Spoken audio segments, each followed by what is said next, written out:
There we go. Welcome to the classroom. I hear no music. Okay, let me turn it up. Ooh, I don't want it to be too loud. How's this?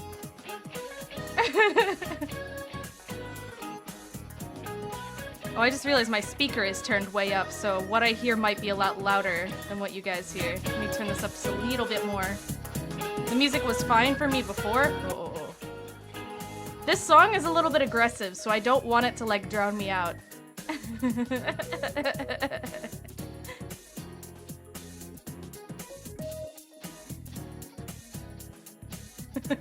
GF cooed and pointed out the clip of the smiley face, the clip art of the smiley face clock. Yeah, that's like that one famous classroom artist. I don't fucking remember the name of them.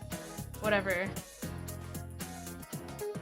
How's this sound? Can we hear me okay? I'm about to just get going with this plot synopsis, so hopefully I can be heard and you can cap. Pay attention! Look right here.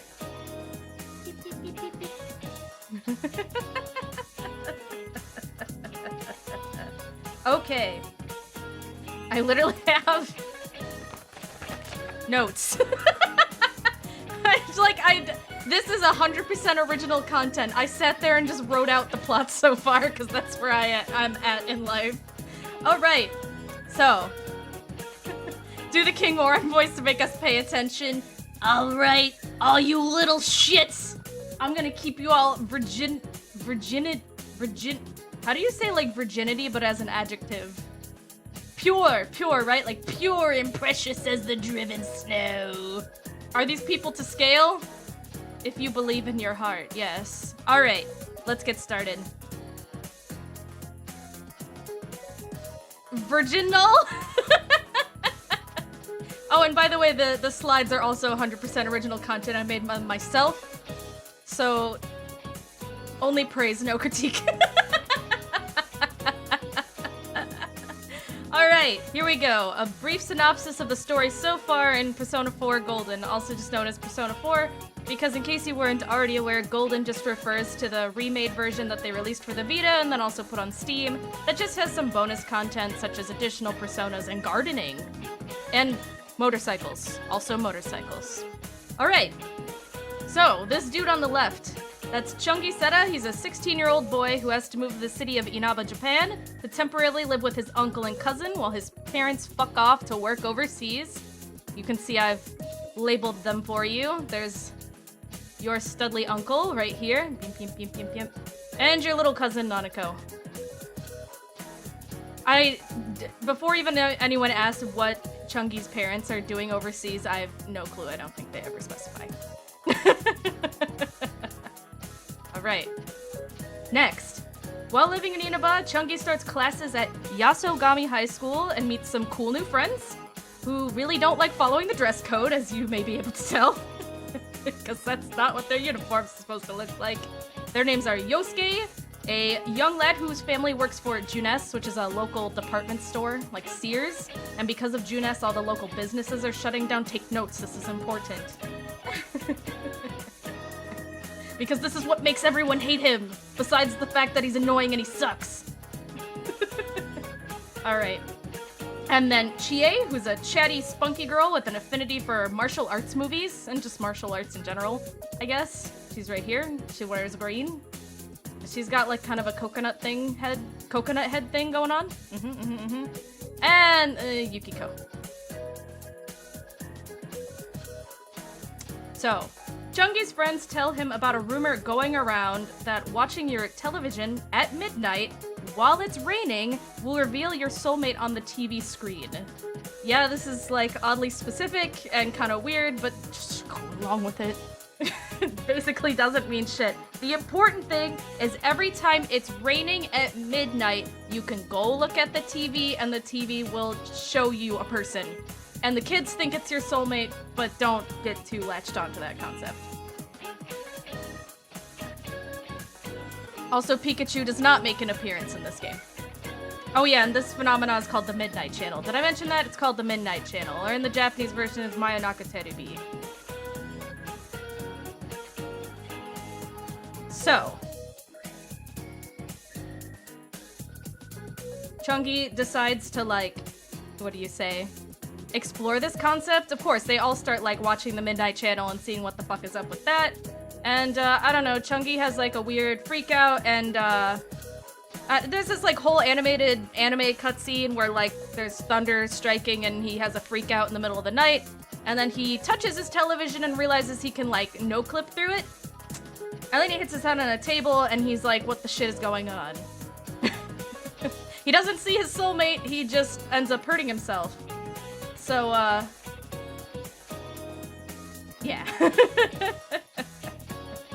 So,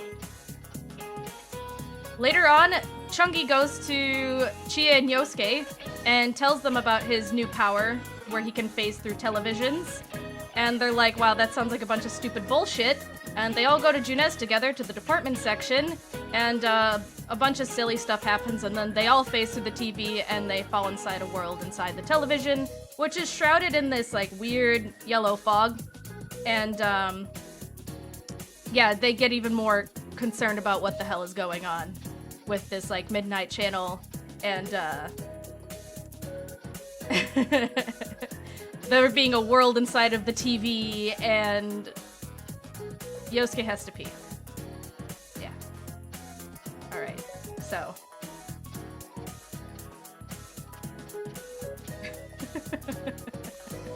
Can I go to the bathroom? We're in the middle of class! Stay right here until the lesson is over. Alright, also they meet this weird bear stuffed animal creature thing named Teddy, who's really annoying and really doesn't know shit about fuck and is genuinely just useless at this point in the game, honestly. But apparently he can, like, detect the sense of people or whatever, which is gonna become relevant in, like, 2 seconds. But, he says he's a bear and his name is Teddy, but he's not actually anything. And also, if you unzip him, he's hollow. Does his eye always say that? I wish. Yeah, his only thing is that he can, like, smell people. Otherwise, he's basically useless until then. And then once he's, like, sniffed out the people that you're looking for, then he goes back to being useless. Which leads me into something that technically already happened chronologically, but I'm going to sidetrack to talk about. So, by the way, this local TV announcer named Mayumi Yamano died. She's the one on the left here with the short hair. And, it was this big thing because they live Inaba, Japan is like this nowheresville bumfuck nothing town where nothing happens. So a murder happens and everyone pretty much flips the fuck out. And when they go inside the TV world with Chungi for the first time, they find this mysterious area that seems to allude at some secrets about the nature of her death, because there's like posters of that lady on the right there, in which this lady on the right there is Misuzu Hiragi. She's married to that guy in the middle, but he cheated on her with the TV announcer, Mayumi Yamano, and then she died. So, you know, much to think about.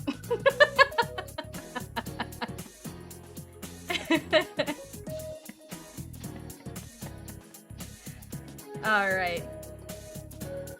So basically, the kids kind of start realizing that there's some kind of connection between the Midnight Channel, this TV world, and the local murder that happened, and they don't know what the hell to do. And, they're kind of getting to the thick of it, right? Like, wondering if there should be something they should do, I suppose? And, another murder happens, and it's their upperclassman, Saki Konishi. She's like Yosuke's big-time cringy crush sweetheart girl. She used to work at Junes with him, and then she dies.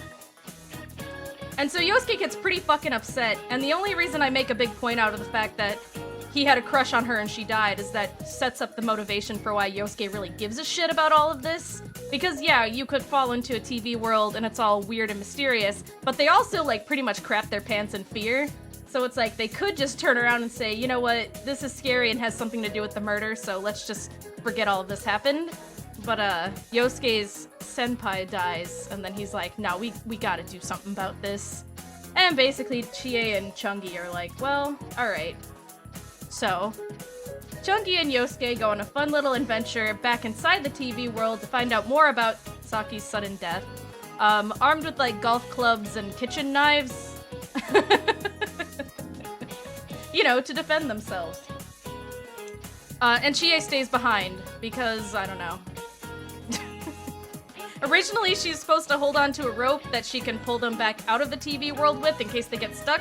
But it like snaps immediately and she just sits there crying for like 3 hours or some shit. So, Chungi and Yosuke go inside the TV world together, and then a whole bunch of fucking shit happens. Long story short, Chungi discovers he has stand powers, a la JoJo's Bizarre Adventure, and summons this big, crazy samurai trenchcoat guy named Izanagi. And, he doesn't really have to do shit about it, like, they just get attacked by some monsters, also known as shadows. And he's like, oh. And then it just sort of happens. I never thought I'd live to hear Persona described as, it's like JoJo. I'm gonna break it to you. I'm gonna give it to you straight, Chief. It's like JoJo.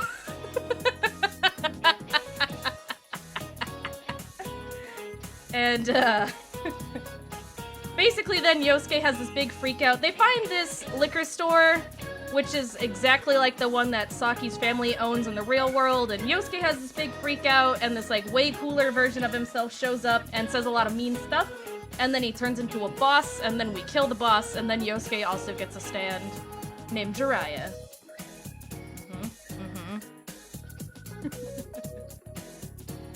And they both get stand powers.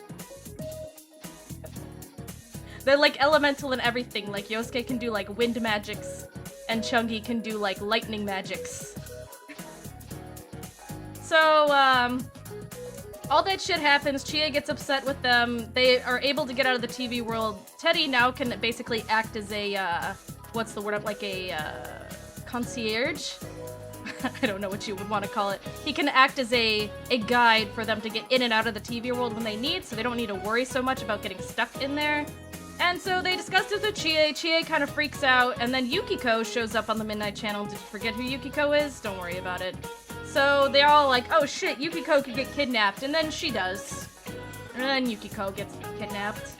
And so while a princess version of Yukiko appears on TV, which is also the shadow version, should I point out at this point that all the shadow versions have like these glowy yellow eyes, and yet for some reason this isn't something that they discuss? Like, I don't think they ever by name are like, wow, that must not be our friend because our friend sure doesn't have glowy yellow eyes.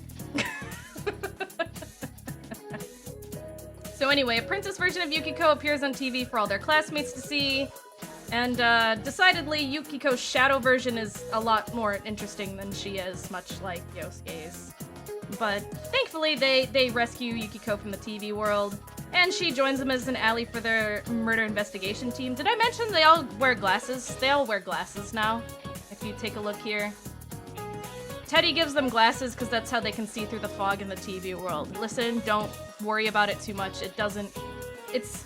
For a long time I've been trying to figure out if it's some kind of metaphor, but I'm pretty sure it's just like an excuse for them to like look cool in glasses. You know. Anyway, so they rescue Yukiko, Yukiko gets some glasses, some more shenanigans happen, and then the best character in the game shows up. A TV special starts airing featuring Kanji Tatsumi, who also goes to their high school, and he gets well known around the city for beating up biker gangs because they're annoying to his mom, something like that.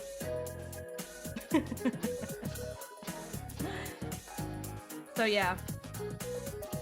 Now, I don't need to, like, you guys can probably see the formula that's starting to form here, right? So basically, character shows up, he shows up on the Midnight Channel, he gets kidnapped, you have to go rescue Kanji, you have to go look at his shadow's ass cheeks, like, a lot. And there's, like, this whole formula forms that's, like, super predictable, that's, like, person shows up on the TV at midnight, oh fuck, they're gonna get kidnapped, we should do something, person gets kidnapped, ah fuck, you save them, you see a weird, hyper... exaggerated version of them, and then they get cool stand powers. Right? Right. Though this time, unlike the previous two Shadow Selves, this version is not decidedly more interesting than the character it was originally based off of. So yeah, obviously, predictably so, you end up rescuing Kanji, he joins your little murder investigation Scooby-Doo bunch, and then that leads us to where we're at now, where this local idol known as Rise Kujo. I say local idol. She's a popular, famous, well-known idol, but she's from the city that you're from, I guess, because she comes back to live with her grandma. And she takes a break from show business. The TV blows up about it because, I don't know, I guess murders just wasn't interesting enough for these people. And then she gets kidnapped, and now where I'm at currently in Persona 4 is trying to rescue Rise from the TV and inevitably having to fight her shadow self, who just kind of like dances around in a bikini inside this giant strip joint. It's all pretty weird. She's 15 years old. Any questions? Do we got any questions, kids? Do we need to see any of the slides again? Thank you for the lesson, Mika. Yeah, I hope I clarified some, like... like, legitimately, I hope you can see that I'm literally using actual PowerPoint to slay. I hope I clarified some burning questions you had, especially because I know a lot of people were like, I really lost track of what's going on. Thankfully, Persona 4 is pretty linear, and once you've got it down, it gets less confusing, but it has like this extremely long exposition that if you're not paying attention, you can be like, oh, I don't have any fucking idea what's going on. I went to the bathroom, can you do that again, the whole thing?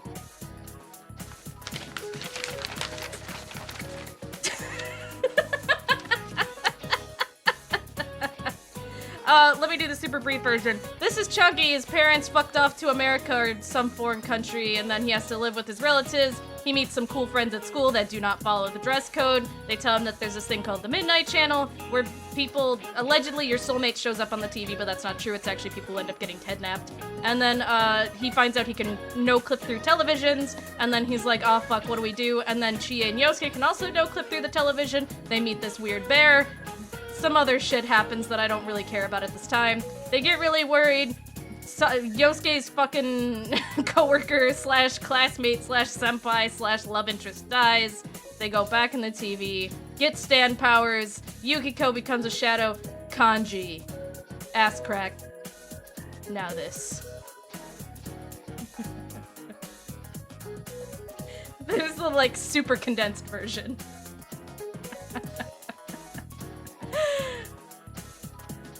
I think that really covers it. Oh, by the way, like, all the enemies in this game are also called shadows. It's all, like, a metaphor, okay? It's symbolic.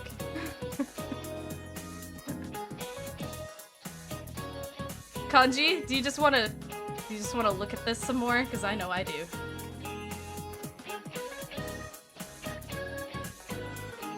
Look at him.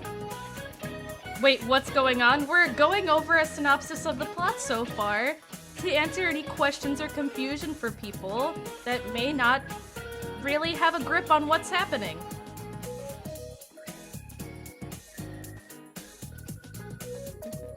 Teach. Who are you gonna do the love interest? That is... You would need to go the fuck back to English class. Maybe none of them.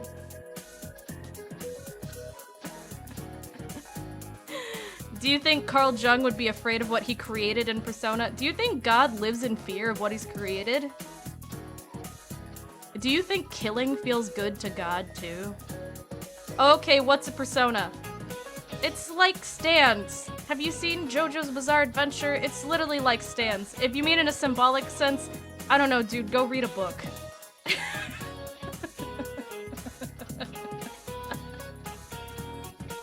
It's literally like they crush little Yu-Gi-Oh cards, except that they're tarot cards, I'm sorry. They try to crush little Yu-Gi-Oh cards, and then they summon their stand powers. Also, like, all of the, like, main characters' personas in this game are from, like, Japanese folklore, like Izanagi, and Jiraiya, and, the rest of them. No, they're Yu-Gi-Oh cards? Yeah, absolutely. I guess they're Yu-Gi-Oh cards now. And then, maybe this is an important detail. So the main character, Chungi. Let me put Chungi back on the screen. There he is, Chungi. he has what's known in the Persona universe as the full Arcana power. And that means that instead of just one Persona, he gets like shit tons. Like he just keeps fucking like, can't stop getting more Personas. And I don't remember how many you can carry at maximum once you've like got the space for it, but it's like you can have like 10 of them just fucking buzzing around at his brain at any given time. Why is Kanji Jesus? I missed something. There's no reason. I just think he's neat. I just think he's neat.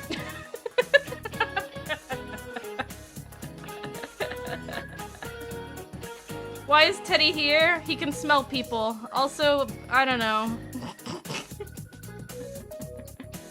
Teddy's one use is that when someone gets thrown... Okay, maybe I didn't actually clarify this too well, so it might be worth it to go back. So it would appear, from what the cast understands at this point, is that someone appears on the Midnight Channel before they go missing, and then somebody, presumably in the effort to kill the person, takes that person and tosses them into the TV world.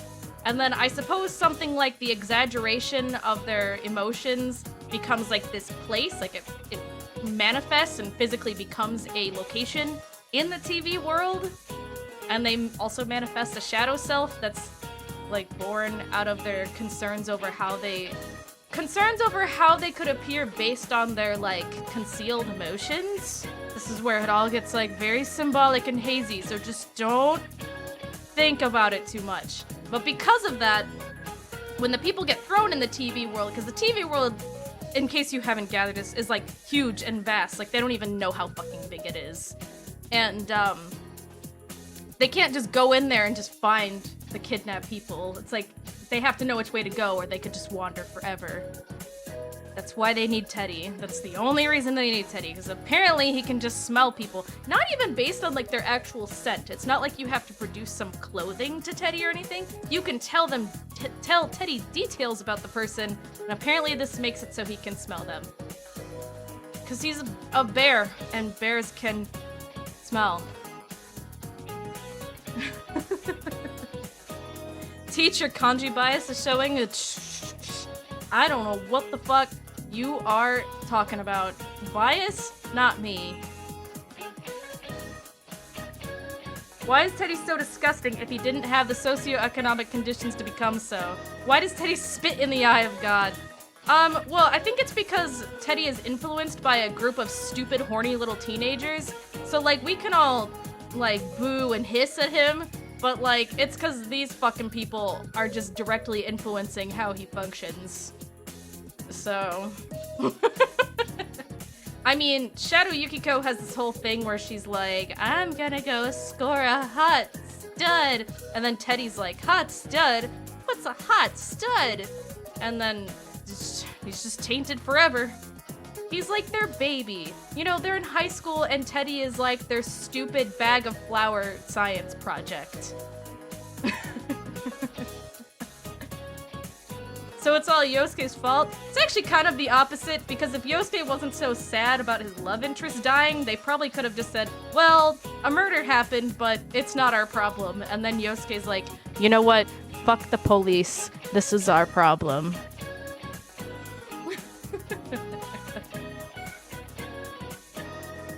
Like, say what you want, but they wouldn't be doing any of this fucking shit if Yosuke wasn't like, you know who cares? I care.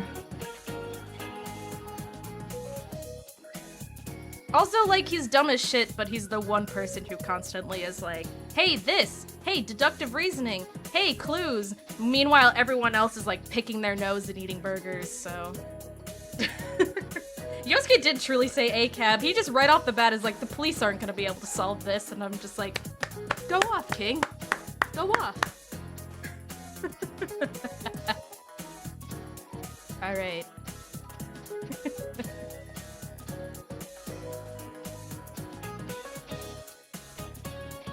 Do we have further questions? Is there anything else that I can clarify for anybody?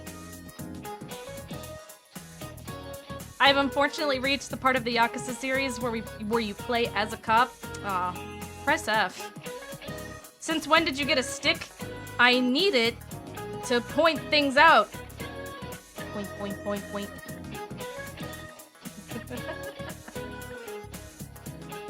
The main detective on the murder cases is your incompetent uncle. Oh yeah, I feel like I didn't really mention that. So the uncle that you're staying with here, Mr. Dojima, he's also a detective. And he's like always busy and neglecting his little daughter here, Nanako. And he's always like, stop getting involved with this shit. But you don't. You just pretty much like every fucking day he's like, hey, we'll leave it to the cops to solve the murders. And then Chungi's like, "K," and goes and solves everything himself. More people would be dead if we just left it up to fucking Uncle Dojima.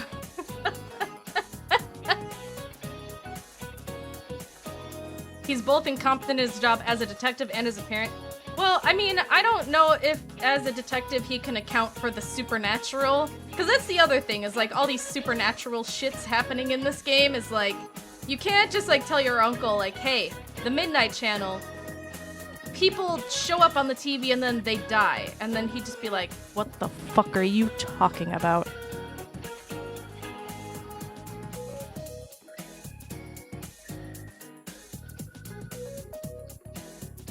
I have to sneeze.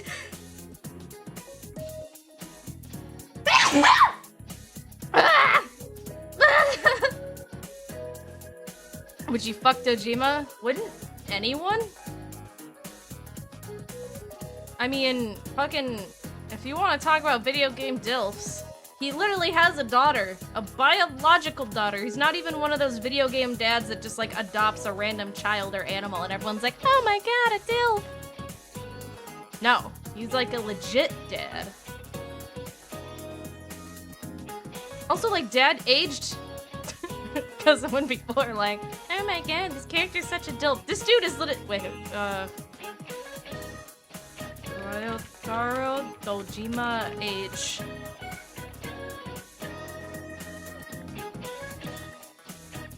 Apparently he's 5 foot. He is 42 years old. This is a 42-year-old man.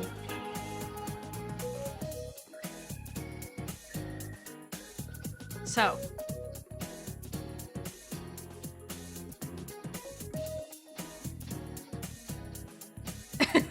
When are you gonna tell us about the Dojima family and how Kiryu fucked up all 3 lieutenants? Honestly, if / when I stream another Yakuza game, it might be worthwhile to do a synopsis of that too, so people aren't just like, what's happening?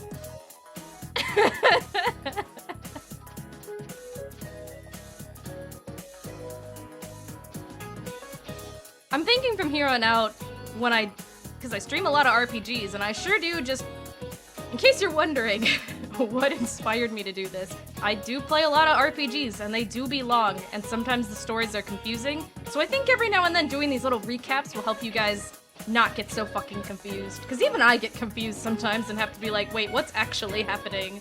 I was like watching this YouTube video that was a synopsis of Final Fantasy IX, and I don't remember specifically what it was, but there was some part where I was like, oh, that's what was happening. Oh, it was like when Kuja and the Queen like just start fighting by the Ifa tree. But I think even the person who made the synopsis was like, I'm not sure why this is happening. And I watched like a synopsis video and I was like, oh, thank you for your content.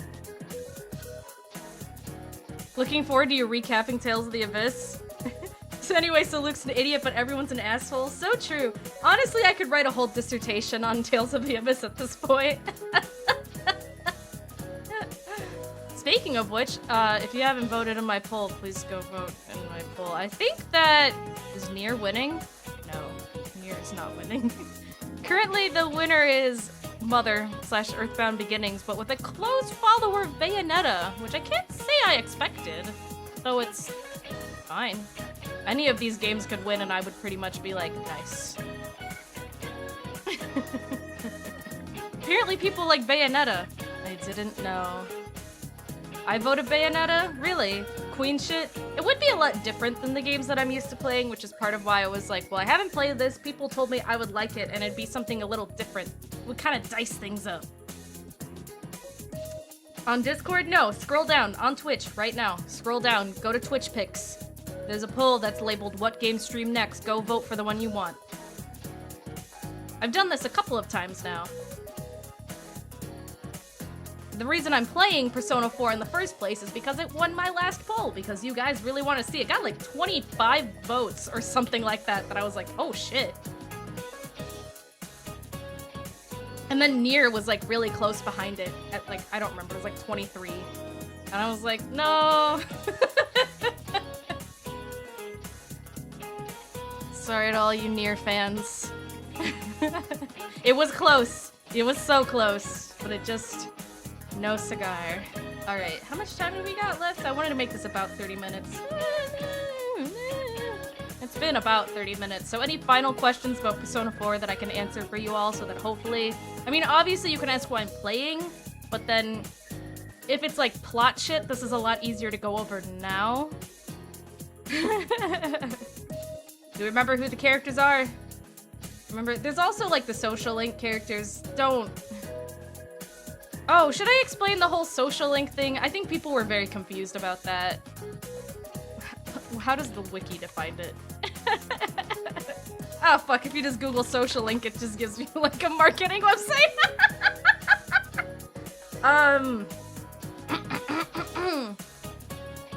Social links, also known as S-links, and known as community, and in katakana it's like community. In the Japanese versions, and often abbreviated as komu, or kommu, are an important gameplay mechanic that appears in Persona 3, 4. They were renamed confidants in Persona 5. Each social link, take notes kids, each social link represents a single arcana, like tarot, right? You know, like the magician, the high priestess, the star, hanged man, you're familiar. So every single one of these people that you can social link with represents one of those.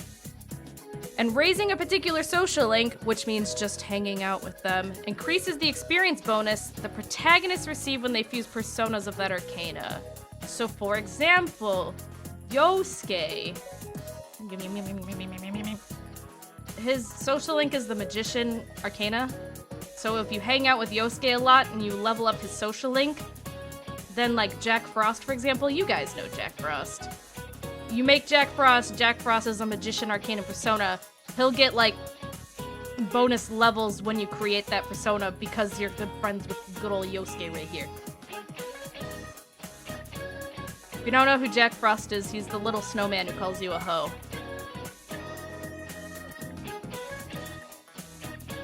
Alright, so hopefully that clears that up.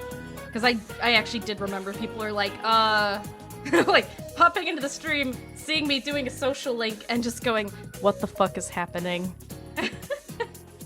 And yeah, if you're one of those... I was actually going to make a point at the beginning of this segment that if you're one of those people who only played Persona 5, maybe this will kind of, like, clarify some differences for you, because I do actually run into quite a thing out there. There are a lot of people out there who just played Persona 5 and have not played any other games. And I don't see that as a bad thing, especially because it came out, like, fucking... Jesus, like 8 years or something after 4?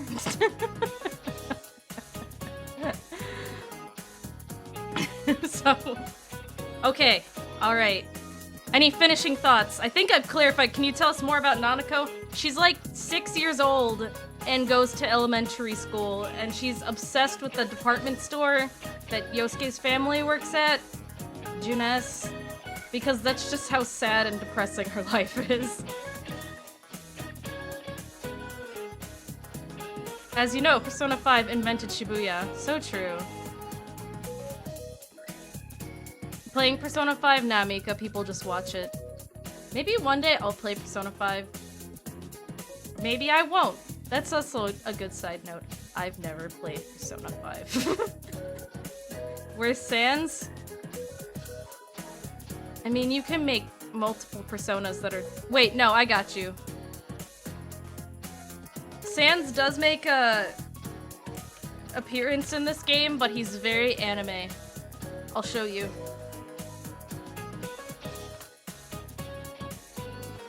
You know, it's like adapting to the art style. Here's Sans in Persona 4.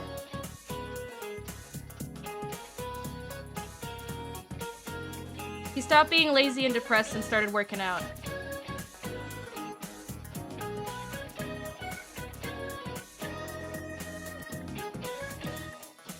Alright.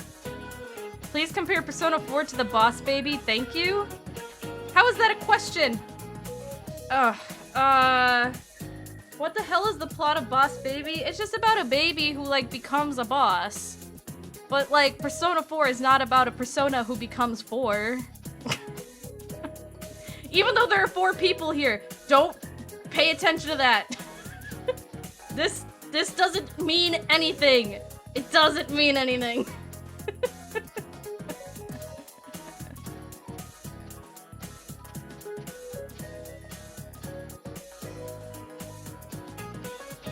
Alright, I think that wraps things up, and we've gotten to a point where now we can go ahead and play Persona 4. So, class is now... What the hell do teachers say? Class is now not in session. Class? Oh! I remember what they say. They say, class dismissed.